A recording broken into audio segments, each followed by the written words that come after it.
വിശുദ്ധ മത്തായിയുടെ സുവിശേഷം 7-ാം അധ്യായം 21 മുതൽ 28 വരെയുള്ള തിരുവചനങ്ങൾ. യഥാർത്ഥ ശിഷ്യൻ.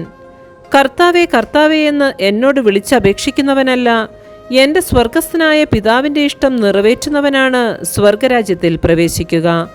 അന്ന് പലരും എന്നോട് ചോദിക്കും, കർത്താവേ, കർത്താവേ, ഞങ്ങൾ നിന്റെ നാമത്തിൽ പ്രവചിക്കുകയും നിന്റെ നാമത്തിൽ പിശാചുക്കളെ പുറത്താക്കുകയും നിന്റെ നാമത്തിൽ നിരവധി അത്ഭുതങ്ങൾ പ്രവർത്തിക്കുകയും ചെയ്തില്ലേ?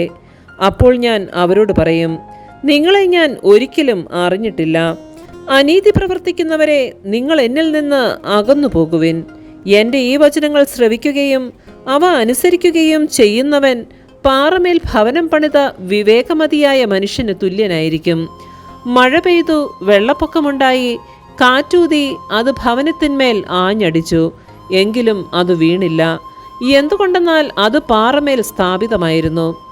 എൻ്റെ ഈ വചനങ്ങൾ കേൾക്കുകയും എന്നാൽ അത് അനുസരിക്കാതിരിക്കുകയും ചെയ്യുന്നവൻ മണൽപ്പുറത്ത് ഭവനം പണിത ഭോഷന് തുല്യനായിരിക്കും.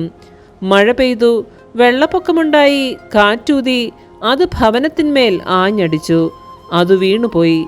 അതിൻ്റെ വീഴ്ച വലുതായിരുന്നു.